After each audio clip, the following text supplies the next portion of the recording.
Hi friends, I am Kailash and आप देख रहे हैं fast track revision. Fast track revision आपके लिए आज फिजिक्स का बहुत ही इंपॉर्टेंट टॉपिक लेके आया है, जो कि बोर्ड एग्जाम की दृष्टि से 100% बहुत ही इंपॉर्टेंट है।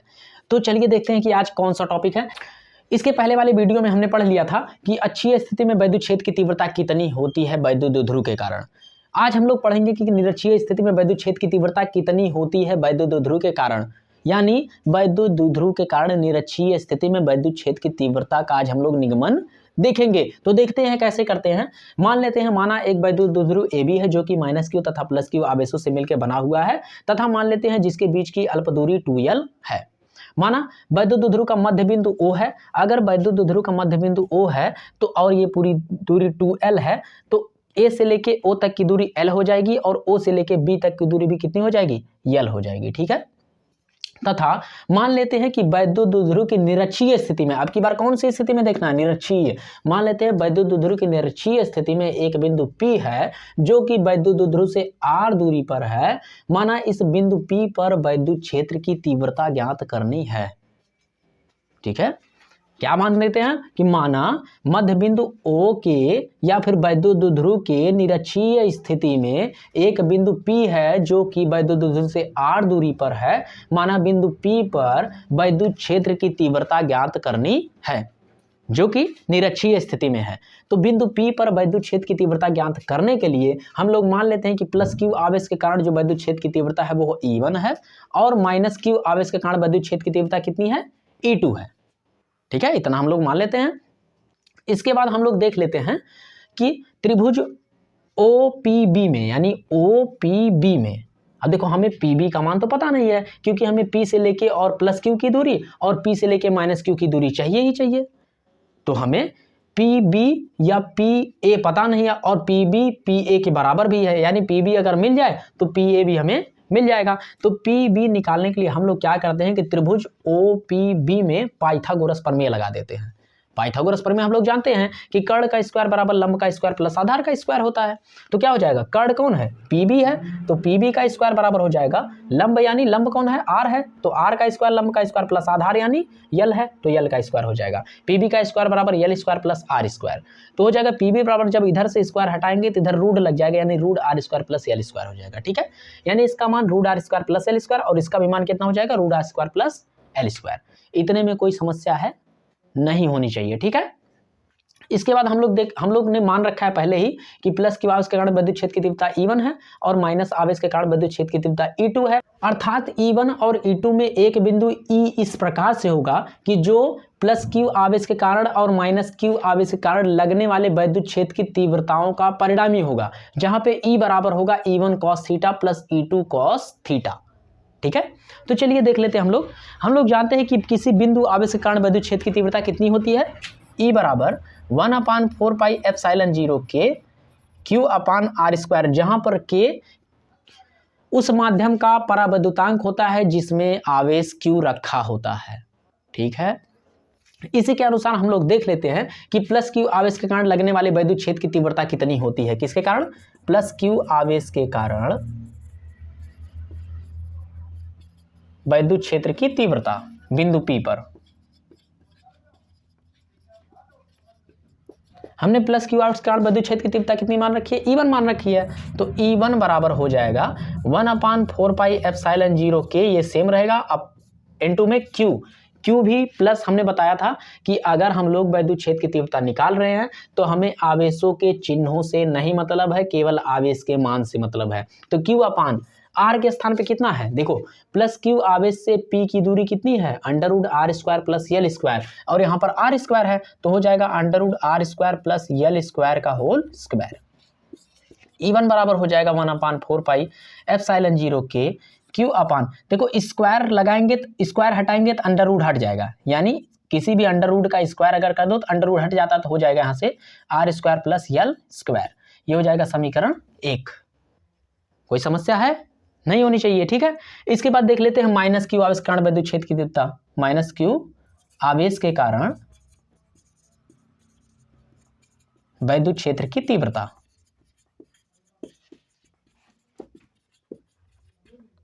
तीव्रता, ठीक है। माइनस क्यू आवेश के कारण विद्युत क्षेत्र की तीव्रता अगर देखेंगे तो ये रहा माइनस क्यू आवेश के कारण बिंदु P पर विद्युत क्षेत्र की तीव्रता अगर निकालना हम लोग सोचेंगे तो हो जाएगा, क्योंकि हमने माइनस क्यू आवेश के कारण E2 मान रखा है, तो E2 बराबर हो जाएगा 1/4πε0 K, और Q इतना तो कॉमन रहेगा, अपान में दूरी की √r² plus L square, A से लेके P तक की दूरी, तो कितना हो जाएगा √r² प्लस L² का होल स्क्वायर, क्योंकि बिंदु आवेश कारण विद्युत क्षेत्र की तीव्रता होती है E बराबर 1/4πε0 के Q/r² होती है, इसलिए दूरी का हमने स्क्वायर कर दिया। चलिए इसको भी थोड़ा सा सॉल्व कर लेते हैं। E2 बराबर 1/4πε0 के Q अपान इस अंडर रूट हटाएंगे तो स्क्वायर भी हट जाएगा, बचेगा r² प्लस L², समीकरण 2, ठीक है। ये समीकरण 1 रहा है, ये समीकरण 2 रहा है। और हम लोग निकाल लेते हैं परिणामी वैद्युत क्षेत्र की तीव्रता। परिणामी वैद्युत क्षेत्र की तीव्रता E बराबर होता है E1 cos theta plus E2 cos theta, यानी हमें cos थीटा की भी जरूरत पड़ेगी। तो सबसे पहले हम लोग cos थीटा निकाल लेते हैं, ठीक है। ये कोण कितना होता है, थीटा होता है, और ये वाला कोण भी कितना होता है, थीटा होता है। तो त्रिभुज OPB में, किसमें देखते हैं, त्रिभुज OPB में cos थीटा निकाल लो। cos थीटा बराबर कितना होता है, आधार बटे कर्ण। cos थीटा बराबर कितना होता है, आधार बटे कर्ण, आधार बटे कर्ण। तो cos थीटा बराबर आधार कितना है, आधार है L। अगर OPB की बात करें तो आधार कितना है, देखो L है, बटे कर्ण कितना है, कर्ण ये हो जाएगा PB, यानी √r² plus L², √r² plus L² हो जाएगा, यानी cos थीटा बराबर आ जाएगा L/√r² प्लस L²। और हम लोग क्या जानते हैं, परिणामी वैद्युत क्षेत्र की तीव्रता। किस स्थिति में, निरक्षीय स्थिति में परिणामी वैद्युत क्षेत्र की तीव्रता, वैद्युत क्षेत्र की तीव्रता E बराबर होता है E1 cos theta plus E2 cos theta. इसमें क्या करते हैं हम लोग, E1 cos थीटा और E2 का मान लाके रख देते हैं और उसे कैलकुलेट कर लेते हैं। जो आएगा कैलकुलेट होने के बाद वही होगा निरक्षीय स्थिति में वैद्युत क्षेत्र की तीव्रता। तो चलिए इसको पहले रफ कर लेते हैं, इसके बाद आगे सॉल्व कर लेते हैं, E1 और E2 का मान रख लेते हैं, ठीक है। हम लोग मेन समीकरण में देखते हैं कि cos थीटा दोनों में से कॉमन मिल रहा है, तो cos थीटा को सबसे पहले कॉमन ले लेते हैं, ले लीजिए। E बराबर हो जाएगा, cos थीटा बाहर आ जाएगा, बचेगा कितना, E1 प्लस E2।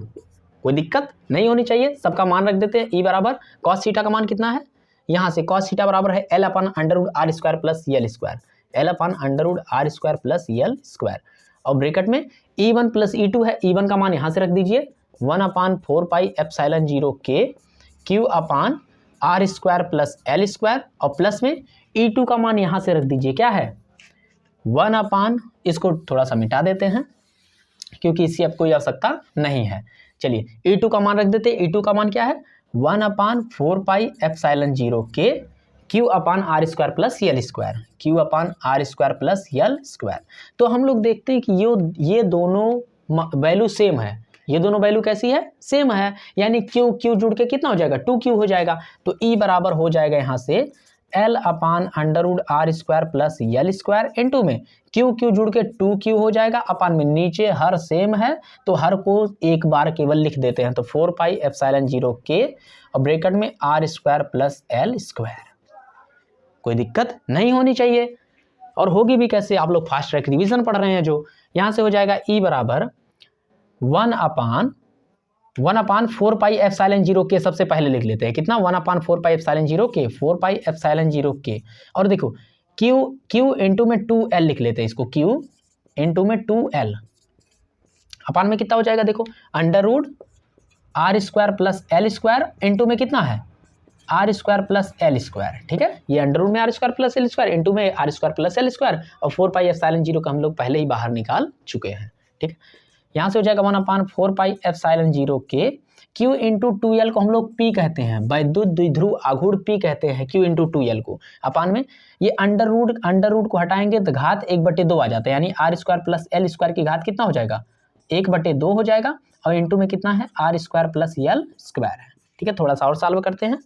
E बराबर 1/4πε0 के P अपान r² प्लस L² की घातें 1/2, r² प्लस L² की घातें अगर कुछ नहीं है तो कितना है 1 है, और गुणे में घातें जुड़ती हैं यदि ये बेस समान हो तब, तो जोड़ लेते हैं R square plus L square की घात हो जाएगी 1/2 प्लस में 1, 1/2 प्लस में 1। कोई दिक्कत है? नहीं है। चलिए इसको मिटा लेते हैं, इसके बाद आगे कैलकुलेशन करके आपको दिखाते हैं कि कैसे होगा। और ये बोर्ड एग्जाम के लिए बहुत ही इंपॉर्टेंट है। थोड़ा सा बड़ा पड़ रहा है, थोड़ा सा हो सकता है लेंदी भी पड़े, थोड़ा सा कठिन भी पड़े आप लोगों को, लेकिन फास्ट ट्रैक रिवीजन आपको एकदम ईजीएस्ट लैंग्वेज में बता रहा है, यानी कि एक एक लाइन लिख के बता रहे हैं हम।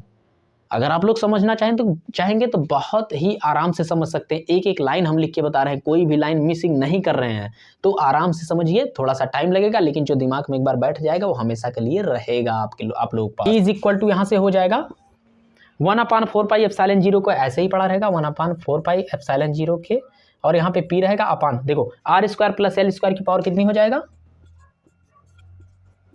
देखो इसको 1/2 + 1 जोड़ेंगे तो हो जाएगा 3/2।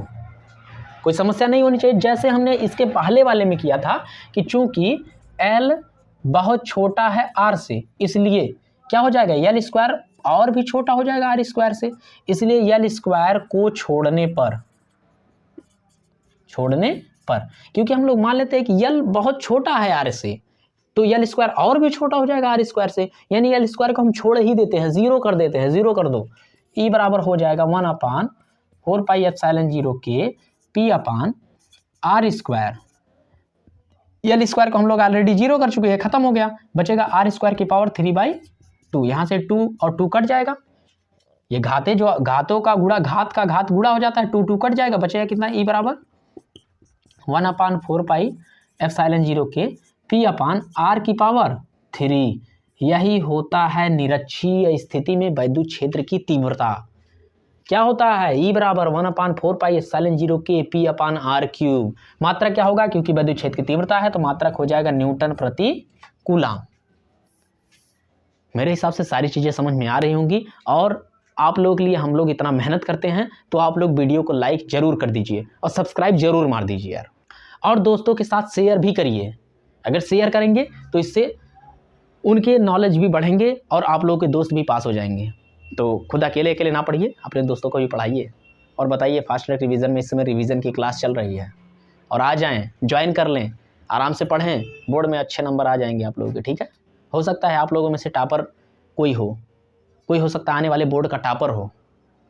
तो अगर फास्ट ट्रैक रिवीजन की सारी वीडियो आप देखते रहेंगे तो आप लोग जरूर से टॉपर बनेंगे, उसमें कोई दो राय नहीं है।